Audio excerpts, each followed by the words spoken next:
toye kolakisa nzela, toye kolakisa kingunza, toye kolakisa bokoko, toye kolakisa molimo, toye kolakisa bato ete bazonga na nzela balongo na kibonzambe ya kibopaya bazonga na nzela oya papa Simon Kimbangu yemoko. Kingunza azali mutu akosakanela ete lelo tozomona na kati ya Congo bangunza baza na valeur te. Donc babanda kobenga biso kala bambikudi. Donc bambikudi baza na valeur te, bangunza baza na valeur te. Kasi toyeba ke na mikolo mizali koya to koyeba importance na bango nde liboso. Lelo na kati ya Congo toza na pasi, lelo na kati ya Congo mangombe komi ebele, lelo na kati ya Congo tozo nyokoma tozomona pasi. Kingunza tosambela kango na Kikongo po ete Kikongo ezali monoko ya Nzambe. Kikongo ezali monoko ya Nzambe, tokotikala na langi moko kaka ezala Kikongo. Kikongo ezali monoko ya Nzambe. Toza na deux langues oyo ezali monoko ya Nzambe. Ezali Kimazulu na Kikongo.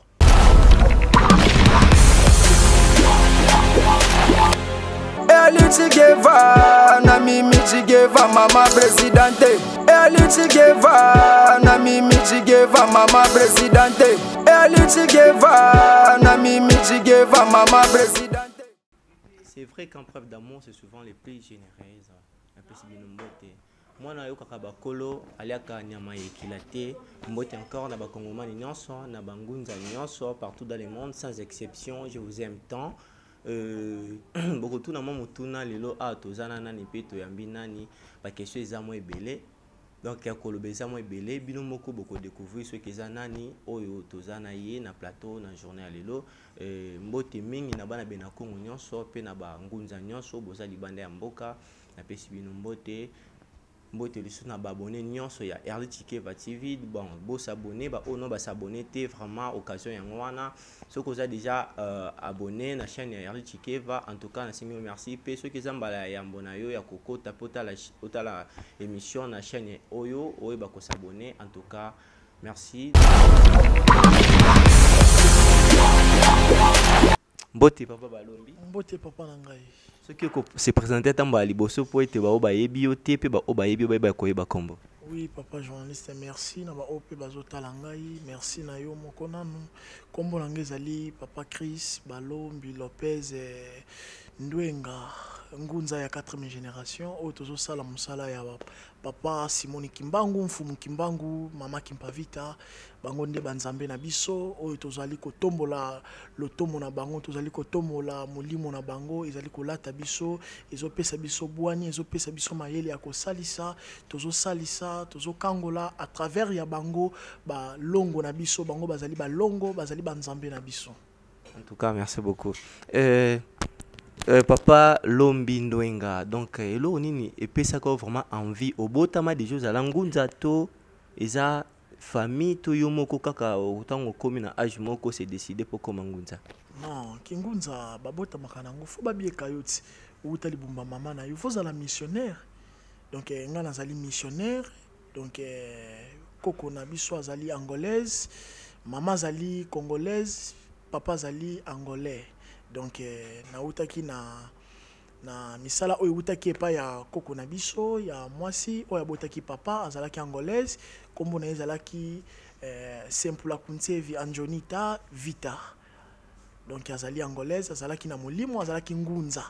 Donc asalaki kingunza encadraki biso tango encadraki biso sima nango na yeki kolatama papa Simon Kimbangu yeki kolata ngai na bandaki kosala misala na ye na 2014. Vraiment. Maintenant, avant de citer la question, monsieur Kingunza, donc Kingunza va te bandi ko bel ba te Kingunza elingi kolobani. Ko talisa biso pe talisa ba o ba kolanda biso po bebele ba tuna ba question Kingunza eza nini, pourquoi puis ba benga bino bangunza. Oui, Kingunza azali mutu akosakanela ete lelo tozomona na kati ya Congo bangunza baza na valeur te. Donc babanda kobenga biso kala bambikudi. Donc bambikudi baza na valeur te, bangunza baza na valeur te. Nzoka nde ngunza za mutu oyo fo babanga ye fo ba respecter po ete ngunza ezali bwania oyo ezali kati na biso nzamba pesa ka biso mayele ya kosalisa na koki ko inventer eloko, donc na koki ko salisa na koki ko bikisa mutu na koki ko kangola mutu. Donc ngunza zali mutu apesa ka mutu sagesse, apesa ka mutu mayele, asalisa ka alobaka amonaka Kingunza. Vraiment. Maintenant, question peu très important à tout na bande ko ebele. lelo oyo tomonaka chrétien babima musulman babima religion ebele bima sikoyo nalobaka boye na continent Afrique totoloba vraiment que non na République démocratique du Congo na RDC avant christianisme ekotela biso ba noir apparemment ba ancêtre na biso bande kosambela lolenge nini. Bon koko na biso bande kosambela nanu nzambi ya mpungutu lendo bayebaki baeglize ya bapaya te bayebaki mangomba ya bapaya te tozalaki na lingomba moko ezalaki kintwadi donc kintwadi ezali lingomba te kintwadi ezali lisanga oyo kimbangu mvuluzi kimbangu mama kimpavita basalaki pe batikelaki biso bakoko na biso babandaki kobela nzambi ya mpungutu lendo donc yango wana eza kati na biso bangunza kasi mingi bayebaka kingunza te mingi bayebi bakoko te mingi bazokende na bonzambe ya bopaya. Maintenant différence ni esaka entre nzamba mpungutu lendo na Simon Kimbangu po bandeko ebele place wana contradiction ezalaka. Oui, papa Simon Kimbangu azali nzambe kati na biso oyo ayebi papa Simon Kimbangu te azali mawa papa Simon Kimbangu azali nzambe kati na biso nzambe ya mpungutu lendo oyo akeli likolo na se ye wana tobengi nzambe ya mpungutu lendo Dieu est trop puissant donc ye wana mvuluzi Kimbangu. Maintenant bandeko musu babaki na biso kena fumu non Simon Kimbangu eza kombo ya mindele sikoyo tobenga fumu Kimbangu sinon yo eza Simon te kombo ezali mfumu Kimbangu donc mbangu di Afrika ya swekama donc mopindoli ya mabe oyo ebombami na molili yenda bimisaka yango. Maintenant kombo ya Simon wana liboso uta wapi? Simon utake pa mindele Simon mindele mutu bapesaki ye kombo wana ndenge nga bapesi nga kombo Chris ndenge pe bapesaki ye kombo Simon. Vraiment Simon Kimbangu comme on dit là pardon to batena lingala po lingala nde Simon Kimbangu eza kombo mindele nde bapesa kombo ya comme de bobengaka Simon Kimbangu fumu Kimbangu azanzambe. Papa Balombi Lopez Ndwenga question oyo ezali boye bandeko ebele bayeba Kimbangu te Kimbangu elakisi nini Kimbangu aza nani différence nini ezaka entre Jésus na Kimbangu? Bon, Kimbangu aza pona biso loposo moyindo ata pe mindele bakoyi pe kosambela Kimbangu ndenge biso awa na kati ya Congo tobelelaka nkolo Yesu Masia donc Kimbangu ayaki po premièrement ayaki nanu pona loposo moyindo donc monde entier koyi pe kosambela ye pourquoi pas biso tozomona nkolo Yesu ayaki kuna na Asie mais biso lelo ba africain tozosambela ye mindele bazo tous les pays eyebi Jésus-Christ pour ni pe biso te papa Simon Kimbangu monde entier fo eyeba ye donc yango ngai suye na ngai oyo mission o Kimbangu apesi ngai ezali ke apesi ngai ndwenga donc tina babenga ndwenga donc nazali molakisi mutu na pesa ka bwanya na pesa ka sagesse donc oui bwanya pe mayele ki ndwenga donc papa Simon Kimbangu apesi ngai ndwenga donc c'est-à-dire na salisa na kangola donc na bikisa donc tolakisa bana na yenzela po te biso tozalo kola basonga nzila toye ko lakisa nzela toye ko lakisa kingunza toye ko lakisa bokoko toye ko lakisa molimo toye ko lakisa batu ete bazonga na nzela balongona kibonzambe ya kibopaya bazonga na nzela oya papa Simon Kimbangu yimoko oya tikila kibiso siko lelo ba religion ebele bimi ebima plutôt pezo bima kaka bon nakoloba boye lingomba nanu ya solo ezati lingomba moko te eza nanu ya solo ezate atangai ke nazosalisa bapesi nga nzela te ya kofongolisa lingomba donc bapesi ngai na sala centre de spirituel donc ezali centre ya molimo oyo tozo traiter donc na bokoko na nzete tozo traiter na banzete apesi ngai inspiration oyo bapesi nga ke nazo traiter na banzete maladi nyonso tozo traiter bozala na mikili ya poto bozala na Asie Amérique Afrique donc tozo traiter sika no se zwami bino donc tozo traiter boyeba Kimbangu ete likambo o Kimbangu apesi ngai papa Balombi Lopez Chris ki ndwenga donc c'est-à-dire que na ye ko lakisa na ye ko fongola voilà c'est ça. Bon, papa Lopez wana na moni inspiration tipa Kimbangu maladie neti nini oyo vraiment Donc ba maladie c'est belé moi quelques maladies ni vraiment vraiment qui vraiment ça qui inspiré que non fumo kimbango atali ça qui était maladie vraiment soko sali aux huiles kasa oyo osangisi na oyo na maladie o bato mona kama trop difficile awa que non ba ko sali sangote pona yo maladie ni vraiment oyo ko semble avoir difficulté te pour sali ah bon toujours celle sa maladie nyonso papa kimbango alembana kiloko te tant to benga za nzamba za molimo est-ce que molimo iko lembana molimo lemanaka eloko te mais lelo ba lo ba bas neti boso tangi mtumba sida mtamu so kika za sida amon lo kwa déjà kofi non ebongo azopesa biso bangunza mayele pona nini ya lobaki akei kasaza na kati na biso c'est-à-dire que azakati na biso bangunza donc biso bangunza nde mutu to ye ko tombola lotombo ya papa Simon Kimbangu donc mfumu Kimbangu azali nzambe aza molimo alembani na eloko te donc maladi nyonso tozo salisa ozala na maladi nini oyo minganga balembani ya lembani yango te yango ayeko pesa biso bwani ayeko pesa biso mayele ayeko pesa biso nguya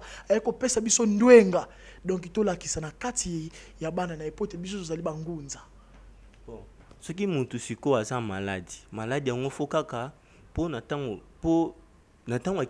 na tango o ba miracle o fumu Kimbangu asalaki ezaki pe que non soki pe mutu aza maladi quand même alobi pe lo moka biki et aussi ngaka te matiti sko lelo to donc esi ngaka te matiti azamba ozwi na mukubi ozwi nini na nini osangisi po na mutabi kamel lelo siko to monde bango nzebele makambo wana bazo sala yango te na bité na kwa na yo eza pe kaka bongo to eza ndenge nini bon nga kingunza na nga ezali ete nazo salisa na molimo tina bonzoto donc Kimbangu apesinga mayele oya ko salisa na bonzoto kino na molimo.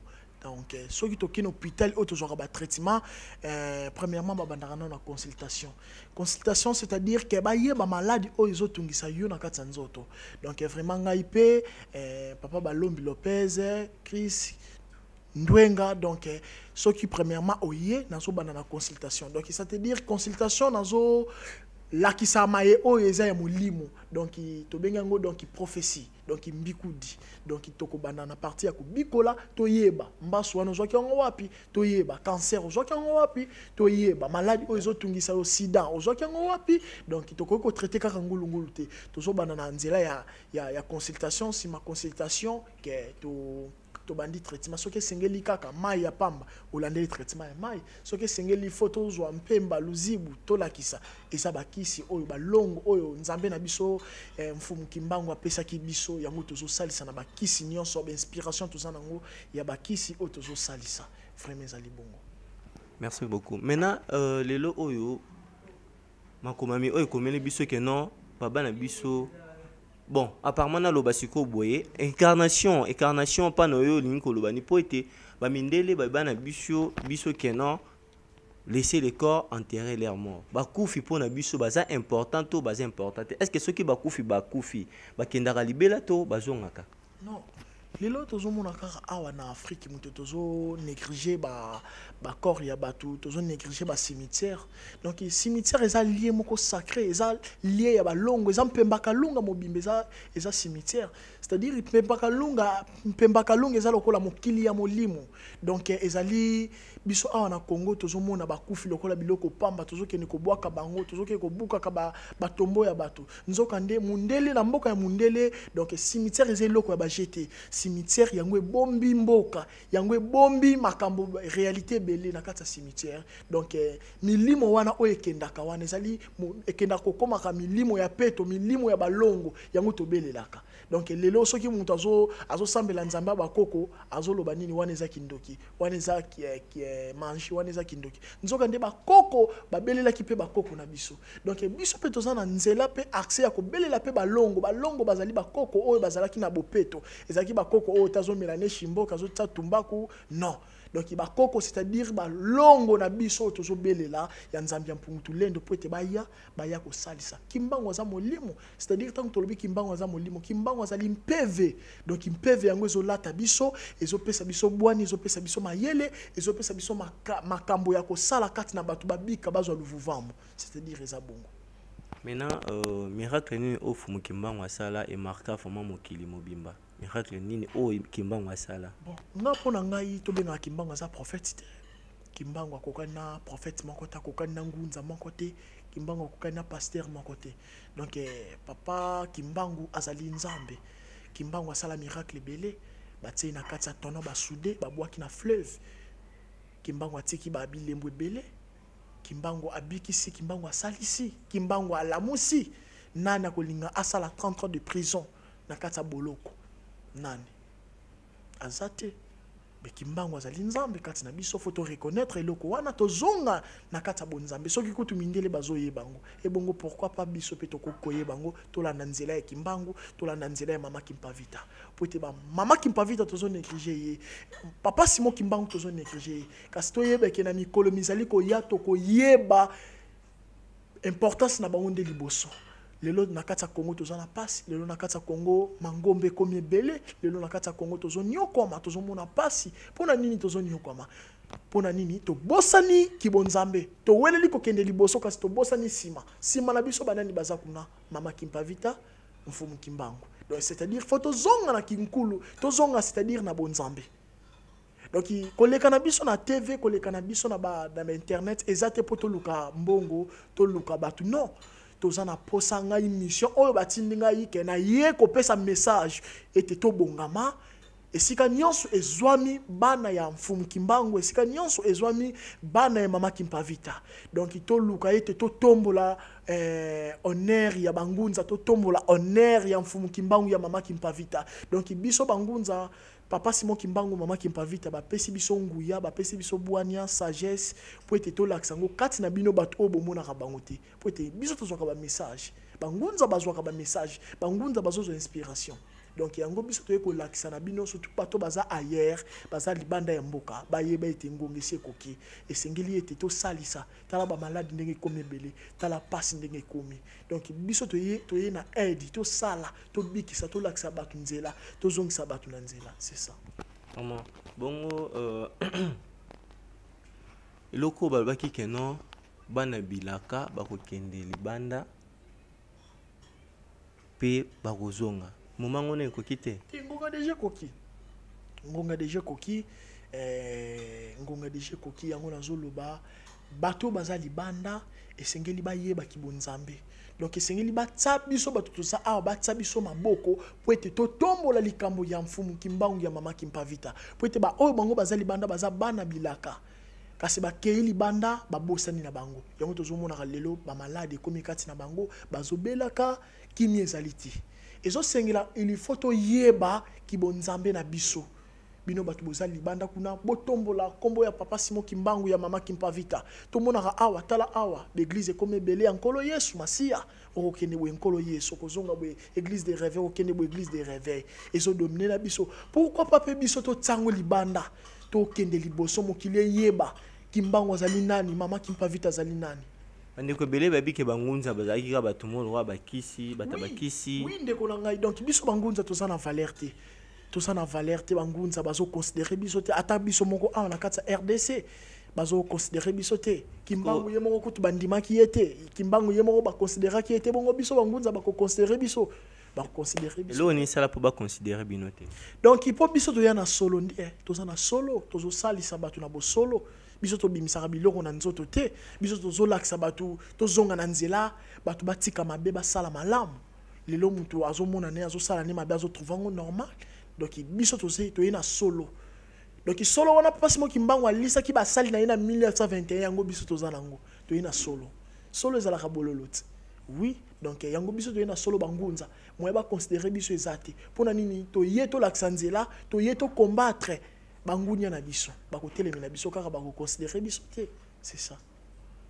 Siko lokwa papa Kimbangu batebele bandima ki ete que soit ba miracle oya salaki bandima ki ete siko bino pe bangunza oboye na 4e génération est-ce que bakondima bino solo? Oui faut bandima biso pourquoi papa bandima biso te faut bandima biso ba mataba kita il faut bandima biso ata 100 personnes bandimi biso te mais 50 personnes bakondima siko ndenge ni tokoyeba ya ete moto po batutu bakomika ayeba uti bwe ngunza ayeba komi bwe ngunza maintenant tokoyeba lolenge ya bangunza lolenge nini bilembo ya bangunza. Oui bilembo ya ngunza bokoyeba ngo na elobeli bokoyeba ngo na misala nango na message nango.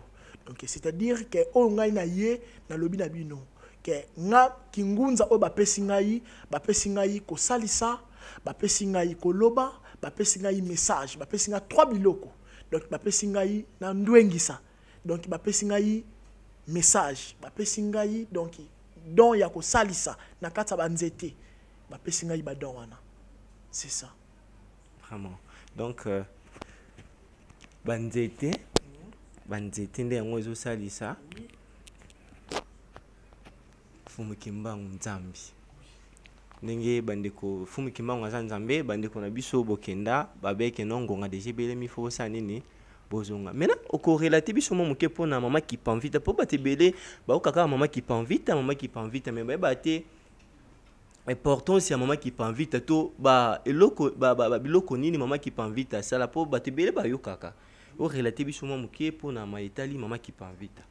Merci maman Kimpavita zalaki première muntu oyo ayaki na kati ya Afrique lokola prophétesse azalaki prophétesse na kati ya Congo Angola azalaki angolaise donc ayaki na mission ya kotelemela mindele bonzambe o bazomela biso yango te donc message oyo ayaki nango kotelemela mindele bamonaki ke soki totiki mwana mwasi oyo ke ako telemela biso akobebisa plan oyo biso toye nango tike ete totelemela ye yango batumbaki mama Kimpavita batumbaki ye na mwana na mokongo kasi mwana wana bakutumbaki ye wana azalaki Kimbangu donc Kimbangu abotami 2 fois Kimbangu abotami na mama Kimpavita Kimbangu ayeko botama leso na 1921 lisusu. C'est ça. Kimbangu batumbaye botama lisusu. Botama lisusu. Asa nzambe. Bongo nzambe batumbaka. Nzambe asa nzambe. Yo koko kufa, prophète koko kufa, ngunza koko kufa. Mais nzambe akufa kate po nzambe ndi mutasali biso. Nzambe ndi mutasali biso ye wana Kimbangu, il est de tout puissant. Akukana nyonso kwa tulendo ye wana azana makasi, azana nguya. Yiwana papa Simon Kimbangu. Mais lelo so totali vraiment bien bandeko belé baza bangunza mais bango ka mutu baomboye batu mutu. Oui, yango na première émission na ngana lobaki to sala bangunza musu basambelaka Jésus Christ. Misusu basambelaka ki Yesu te, misusu basambelaka mama Kimpavita papa Simon Kimbangu. Ezana misusu basambelaka Yesu mama Kimpavita papa Simon Kimbangu. Toza bongo. Donc ezo sengela to zonga kaka na nzela, ezo sengela kaka ete to yeba ki bonzambe na biso nde kaka. Message ongai na mimi yangwana ke ongai na bandi koleka na TV nazo nose na ba oyo baza sutu libanda na ba oyo nanu ba yebi kingunza te, ba oyo bazoluka lobiko, ba oyo bazoluka bakangwama, ba oyo bazoluka bazonga na nzela. Donc tozo senga na bino ngai ngunza na bino Papa Balombi Lopez, Chris Ndwenga, donc nazo senga na bino ete bozonga ke to sala misala to panza kombo ya papa Simon Kimbangu. Eza na message ke oyo mfumu Kimbangu ayikotika esengeli to kende tina kulumbimbi kuna na mbanza Kongo esika batumbaki mama Kimpavita. Donc tozo bongama tozo luka ba mbongo po ete to kende tikuna esika yango tozwa oto ko ikozwa. Simanango to kosala susu kilongo mususu na France donc tout ça hôpital ya molimo na France pour être batu ba yeba kingunza ba yeba Kimbangu ba yeba lisalisi. Donc toza na 2 missions autozo lingana tout ça là pour le moment to ko kende mbanza Kongo na banzi bino pe boko ko sala to ko bengisa bino to ko kende mbanza Kongo kuna to ko kende tina kulumbimbi esika batumbaki mama Kimpavita. Esengeli photo kende wana tozwa mabele wana tozwa makasa wana tozwa nzete wana. Yango toko salisa soki to silisi wana toko kende tina kata France photo sala kilongo donc tozo senga vraiment na bino batu boza libanda bo soutenir biso bino moko boyebi bangunza na kata Congo awa toza na valeur te toza na importance te kasi importance na biso bakoyeba bango kala te toza na posa ete to salisa surtout na mboka ya bapaya kuna malade ezali makasi tozomona bato bazobela ba cirrhose du foie bazobela ba trompe bazobela ba malade ya lolenge na lolenge donc yango message o Kimbangu apesinga esengeli photo tsa donc temple moko kuna ezala soit na France soit na Belgique donc soit na États-Unis donc ezali bongo. Merci. Importance na bino bangunza bakoye bango lolenge nini? Bakoye bango na misala na biso. Misala. Maintenant Batu oyo bazali bandeko o baza na France, baza na États-Unis, baza par-ci par-là. Ce qui pour kilo on a quotité na France, ni na Amérique, ni dans les quotités.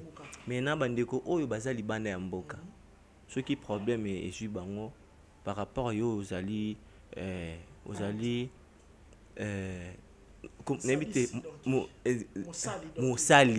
mosalisi. Maintenant, c'est quoi? Kosali sabon le lengi ceux qui malades parfois azali banda ya mboka yo okosala nini? Donc numéro de téléphone ezali akobenga soki abengi toko tozana facilité ya kotindaka ba produit na biso ezokende Canada, ezokende France, ezokende par-ci par-là. Na libanda mboka tozotindaka ba produit ezokende tozosalisa bato mingi baza na États-Unis, baza na France, Canada, Belgique, donc tozotinda ba produit soki to consulter na niveau kaka ya téléphone obengi to sololi sima nango tozwi ba kisi totindeli yo, donc olandeli ba prière, olandeli traitement kimia ekoti. Donc toza pe na posa ke kota kilongo moko oyo ezala kuna ke oyo e servir ke bato baza libanda baza na États-Unis, Canada, France, Belgique, Suisse. Donc toza na posa ke to sala eloko bongo. Avant to sala eloko bongo ezaka ka bino bato boza kuna nde mutu boko benda biso, bino bato boza kuna nde mutu boko soutenir biso. Donc tozo préparer, toza na mission tozo sala et sengeli fona kende tina Rome ndenge message ezali ndenge nzambe na biso kimbango apesa ki biso message tozo préparer photo kende tina Rome. Donc kolongo na biso Rome ezana makambo photo ke ko sala na Rome kuna. Donc tozo préparer nyonso wana ezo senga mbongo. Donc ba moyen penda ezali mingi te ezali bino bana ya mfumu kimbangu ya mama kimpavita bozali banda bino nde mutu boko soutenir po likambo ototombola likambo oyo bayeba kingunza bayeba valeur na biso bayeba bonzambe ya papa Simon kimbangu ya mama kimpavita. Donc kolongo nga kulumbimbi, donc kulumbimbi toko kende sika batumbaki mama kimpavita na bandi toko kende na ba journaliste bakozala wana toko kende tikuna. Donc kolongo na biso kuna esengeli toko kende France toko kende Rome. Donc ezo sengela fo ba moyen ezala. Donc ba moyen ezali vraiment mukie na bino batu bozolanda ngai ngunza na bino papa Balombi Lopez, Chris Ndwenga. Donc bo soutenir biso po ete misala ekende liboso ndenge na lobi lingomba nan to fongoli te tozana posa kimbanga pesi ngana no message te fongoli église po yemo ko lobaki na ngai église mon côté ezana si atangu ze solo non. Donc oyo tozomona o ngai nazo sala ezali église te kasi ezali hôpital ya Molimo. Ezali esika bato bazozwa traitement ya Molimo ezali mbanza maswekama. Donc mbanza oyo ebombi makambo ebele. Donc ezali mbanza maswekama ingeta. Maintenant Mbuta Balombi Lopez Chris. Pourquoi bandeko pe belé batuna moi question na moi pe moi ba contradiction ça moi mingi. Pourquoi kaka bankingunza basambela ngoka na Kikongo? Oui, Kingunza tosambela kango na Kikongo poete Kikongo ezali munoko nzambe. Kikongo ezali munoko nzambe tokotika na langue moko kaka ezala Kikongo. Kikongo ezali munoko nzambe. Tozana deux langues ezali munoko nzambe. Ezali Kimazulu na Kikongo. Kimazulu ezala ngini wana. Kimazulu bandeko langa ba Kongo bayebi Kimazulu soki mutu azwi molimo soit azwi mpeve ndenge tolobaka y avait l'instance surveillance. Donc tout le monde na ba église de revenir balobaka rashi barabara bazo parler langue. Donc bango ba parler langue wana bayebi tina langue wana te. Kasi tozoloba Kimazulu o bango ba église de revenir balobaka wana to benga ngo Kimazulu bayebi na bango tina te bayebi na bango makambango te. Ezandi na kati na biso nde bangungu nzande to parlaka Kimazulu tozwaka contact eza munoko ya tata nzambe tozalaka soki to bandi koloba ngo eza c'est que muta komi na dimension ya molimo ya makasi azo parler langue azo parler Kimazulu. Donc asa contact na tata nzambe directement azo solo na tata nzambe ezalaka bongo. Vraiment question asuka parce que étant de c'est la timing en fait question na biso asuka ezali boye poto chité na biso déjà to comme presque na suka et en fait différence ni ça entre mama Kinzembo et puis Mama Kimpavita. Bon. Mama Kinzembo na Mama Kimpavita. Donc, Mama Kimpavita est comparable. Beaucoup comparer na mututé. Pour y avoir une mission ya makasi. Ba on y a sur batigel na sima. Bazali ba descendant. bazolanda mama Kimpavita po yazalaki mutu ya très azalaki songa nzela donc ayaki kolakisa nzela ayekolakisa kibonzambe ya papa Simon Kimbangu ko ya mvuluzi Kimbangu ezalaki mama Kimpavita nde mutu ayaki na mission yango nanu sima nango toyaki koyeba mfumu Kimbangu soki mama wana pa ayaki tembe tolingi koyeba mfumu Kimbangu te. En tout cas ingeta opesi numéro de téléphone na yo po ete bandeko o bakozana besoin ya baza maladie baza na mwa problème osongolo pakala po bayeba pe ko contacter yo moko en direct pour ezala un peu bien.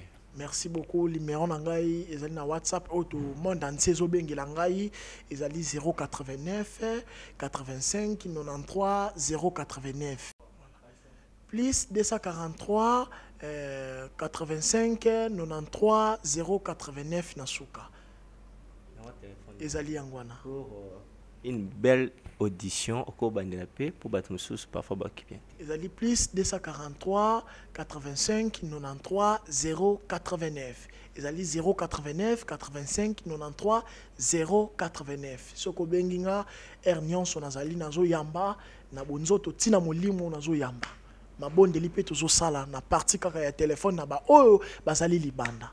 Vraiment merci na ba oyo bayoki message oyo na pesi na bino ke bandeko oboza libanda bana ya mfumu Kimbangu bana ya mama Kimpavita donc to soutenir to tsama boko kilongo efongwa ma donc mbanza maswekama eko matina France eko matina na ba pays mususu pe oyo baninga pe bandeko pe baza libanda bazwa pe opportunité wana ya ko salisa opportunité wana pe baye ba loi de création opportunité wana pe baye ba kibonzambe ya mfumu Kimbangu ya mama Kimpavita donc eza bango mtu bakotsa biso maboko donc ko kende kulumbimbi et que sengela mbongo ebele donc oyebi ba barrière ezali donc ba ezo sengela financement fo ezala donc tito ko kende kulumbimbi ezana kati ya mbanza Nkongo ezana Angola donc to ko kende kuna foto kende ko zwa makasa wana foto kende ko zwa nzete wana foto kende ko zwa mabele wana ti esika batumbela ki mama Kimpavita donc to ko kende kuna ko kokisa oyo ye atindi ngai kolonga na ngai kuna ezali foto kende Rome na Rome kuna esengeli foto kende kokutana na ba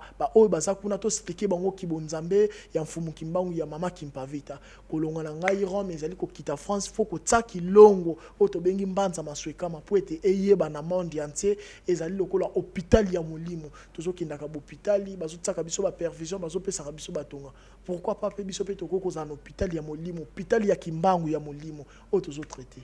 Merci beaucoup. Bandeko nyonso déjà boyoki bolandi très bien bato nyonso boza libanda mboka partout dans le monde j'ai dû non seulement en Europe soupe par-ci par-là mais même en Afrique awa bandeko boze belé wana ezaki ndeko Tombu Tabalombi Lopez Chris Nwenga oza na besoin que non au moins traitement nous tous ça bien été cancer maladie belé kaka numéro 1 on est pesamaki comme on dit avant l'air c'est plus l'air après l'air c'est déjà passé là c'était moi magnifique Moussanda l'humble journaliste en tout cas tokota na mbalasima Eli Chigeva na mimi Chigeva mama presidente Eli Chigeva na mimi Chigeva mama presidente Eli Chigeva na mimi Chigeva mama presidente